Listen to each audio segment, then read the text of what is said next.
Olá pessoal, estamos aqui mais uma vez e hoje vamos falar sobre impostos, taxas e custos na compra e venda de imóveis.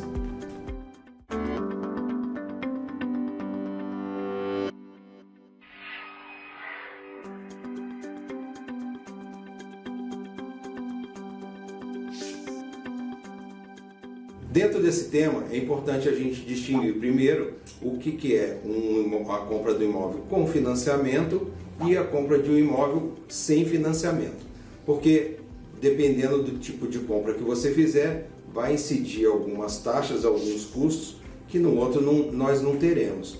Então quando você vai financiar um imóvel, obviamente você vai ter os custos bancários, os custos das instituições financeiras. E aí tem algumas taxas como análise jurídica do contrato, que as incorporadoras costumam cobrar. Você vai ter uma taxa de análise contratual, como eu falei, vai ter taxa de avaliação imobiliária através do engenheiro da Caixa, entendeu? Fora o custo financeiro que incidirá sobre isso daí. Então, basicamente, essa é a grande diferença de você estar comprando um imóvel financiado do imóvel que não vai ser financiado, onde vai incidir esses custos aí. A diferença inicial é que você tem financiamento, no outro você não tem, e em decorrência do financiamento, obviamente, vem todo um custo de juros, taxas bancárias, e aí dentro disso daí é importante também a gente analisar o custo efetivo total de banco a banco,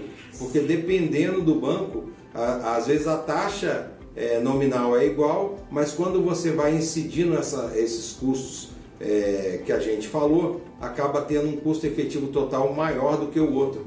E aí pode dar uma diferença considerável no final do financiamento. Colocado isso, a gente entrando nos pontos relativos ao imóvel que você vai comprar sem financiar, praticamente todos os gastos aí vão ser em um quanto em outro. O principal deles, inicial, é a questão da corretagem de imóveis. Se você vai comprar o imóvel através de um corretor de imóveis, você vai ter que pagar a taxa de corretagem, referente ao trabalho desse corretor, que varia aí entre 6% a 8%, de acordo com a tabela do Cresce. A partir daí, você tem que distinguir também se você está comprando esse imóvel num valor até 30 salários mínimos, que pela legislação você não precisa fazer escritura, mas obviamente que hoje, nos dias atuais, é difícil você conseguir comprar um imóvel cujo custo vai ser até 30 salários mínimos, entendeu? Mas ainda é possível isso. Sendo nessa condição, você não precisa fazer escritura e você depois vai levar esse contrato a registro no cartório de registro de imóveis. Porém, se você tiver que fazer a escritura, você vai ter o custo do cartório, mais os emolumentos referentes a essa escritura, e os emolumentos vão variar de estado para estado. Cada estado tem a tabela sua lá, referente aos custos que você vai ter que pagar na lavratura de uma escritura, entendeu? Posto isso daí, após a lavratura da escritura, a gente vai para o registro da escritura ou do contrato, como eu falei, no cartório de registro de imóveis. Aí a diferença, um é no cartório de notas, o outro o registro é no cartório de registro de imóveis, e cada um é feito num tempo separado do outro. Quando você leva a escritura ou o contrato a registro no cartório de imóveis, também terá que pagar os emolumentos, o custo do cartório, que também vai variar de acordo de estado para estado. Mas aí é bom a gente fazer uma consideração que muito se discute: qual que é o momento correto que você vai ter que pagar, que é um outro custo que você tem, do ITBI, que é o Imposto de Transmissão de Bens Imóveis, que essa taxa vai variar aí de município para município, mas variando normalmente entre 2% a 3% do valor do imóvel. Então, em relação ao ITBI, a gente precisa considerar qual que é o fato gerador do ITBI. O fato gerador do ITBI é a transferência, a transmissão da propriedade. Quando você transfere a propriedade, incide o imposto de ITBI. E quando que isso acontece? Exatamente quando você leva o imóvel a registro no cartório de registro de imóveis. Por quê?